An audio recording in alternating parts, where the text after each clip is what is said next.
गेल्या 25 वर्षापासून जशी शिवाजी मार्केटवरनं जशी मंडई इथं आली तसं या मंडईला माझं नेतृत्व आहे व माझं महिला मंडळ आहे। त्या महिला मंडळाच्या इच्छावर अनेक लोकांना अन्याय होणाऱ्यावर वाचवत असते व ह्या रस्त्यावर कितीतरी मेली मडी ह्या पंपापुढची मी नेऊन जाळलेली आहेत, पण ह्या रस्त्यावर कुणी कधी असा विचार केला नाही सामान्य लोकांनी। या जिथे एक बेवारस मडं पडले आणि त्याला बघावं अशा हेतूतनं कुणी अजिबात ही करत नाही। मात्र ज्या वेळेला कमाईचा हेतू येतो त्यावेळेला प्रत्येक पुढारी येऊन इथं आपला हक्क गाजवतो। ज्या वेळेला एखाद्या महिलेवर अन्याय होतो त्यावेळेला एक कुठला पुढारी येऊन असं म्हणत नाही की आज या महिलेवर अन्याय झालाय, पण कशामुळे झालाय याची सुद्धा चौकशी करत नाहीत। फक्त जो पैसेवाला आहे पैसेवाल्याला पैसेवाला गाठतो। गेल्या 25 वर्षापासून आम्ही ओरडतोय प्रशासनाला, अनेक मोर्चे काढले, अनेक आम्ही नको त्या संघटना तयार केल्या कशासाठी आम्हाला मंडई सुरक्षित चांगली बांधून मिळावी। जी आमची मंडई हक्काची होती शिवाजी मार्केट म्हणून, आज तिथं मटण चिकन या सगळ्या दुकानं आणि वरनं बिहारी मंडई झालेली आहे, तर तिकडं कोणी लक्ष देत नाही। मात्र एक सामान्य महिला जर काम चांगलं करत असेल तर तिच्याकडे मात्र सगळ्याचं लक्ष का लागून राहिले? या प्रशासनाचं लक्ष माझ्याकडे का लागत नाही? वारंवार माझ्यावर अन्याय होतो का होतो? तर आज हे फुटपाथवर गोरगरीब पोट भरतात आणि ज्या वेळेला त्यांच्यावर कोणी अन्याय करतं त्यावेळेला ही भाभी तिथं हक्कानं उभी असती की ही माझा बंधू आहे किंवा ही माझी बहीण आहे आणि हिच्यावर अन्याय होतोय, तर ही पुढारी लोक साठ करत नाहीत। पुढारी लोक कॉलर ताट करून घरात बसतात। माझ्यावर काही 1-2 महिला मध्ये त्यांनी सोडल्या।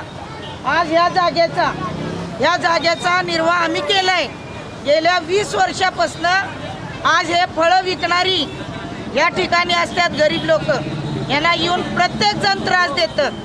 प्रत्येक जण म्हणतं की ही जागा रस्ता आहे, रस्ता आत्ता तयार झालाय। 25 वर्षाच्या मागे इथं रस्ता नव्हता, इथनं लवकर कोण जात नव्हतं, इतकी अडचण होती।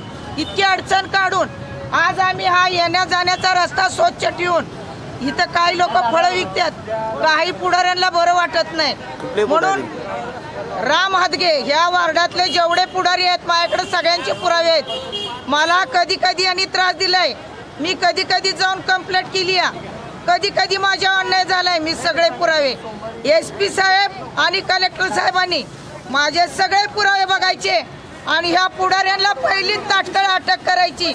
आज ह्या किरण साबळेंनी आणि राम हादगेंनी खंडोबाच्या माळ्याला बोलवून माझा अपघात केला। मला म्हटलं तुम्ही 2 मिनिटं तिथं घ्या, माझ्या कानाखाली मारली।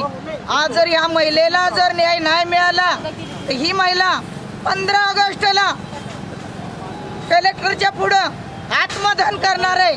हे जी माहिती आज सार्वजनिक सामान्य असू, कुठला जनतेचा एखादा पुढारी असू किंवा कुणी असू, काय माझा आहे हे दाखवून देऊन मला न्याय द्यावा। प्रत्येक फुटपाथ माणसाच्यासाठी आजपर्यंत लढत आली मी।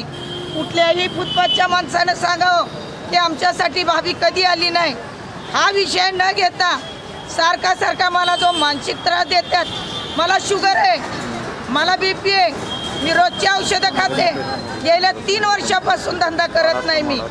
माझं कुठं अतिक्रमण आहे ती येऊन कायद्याने सगळं काढावं आणि मला जो मानसिक त्रास आहे हा बंद व्हावा ही माझी अपेक्षा आहे। आज माझी 3 मुलं असून यांना कुठं फुटभर जागा नाही, माझी कुठं गोडवानं नाहीत, माझी कुठं शेड भाड्यानं नाहीत, मी मोकळ्या जागा भाड्यानं दिल्या नाहीत। मी आज कष्ट करते आणि सगळ्याला सांगते तुम्ही बी कष्ट करा आणि कष्टाने जगा, याच्याशिवाय दुसरा निर्वाह काही नाही। आणि हे पुढाऱ्यांना सण होत नाही का? तर गोरगरीब माझ्या पाठीचे आहेत का आहेत तर त्यांना न्याय देते मी। आज आम्हाला मिली तर त्यांना कोणी बघत नाही, एखाद्या बाईला उचलून नेलं तिला कोणी बघत नाही, मात्र माझ्या मागं भुंगे लागतात। त्याचं कारण एकच, मी सत्तेनं जगते, सत्तेनं जगणार आणि सत्तेनं न्याय मागणार। मला जर न्याय कोणी देणार असेल साताऱ्यात तर त्यांनी माझ्या पाठबळाला उभं राहावं एवढीच मागणी मी प्रशासनाची करते. आणि जय हिंद, जय महाराष्ट्र.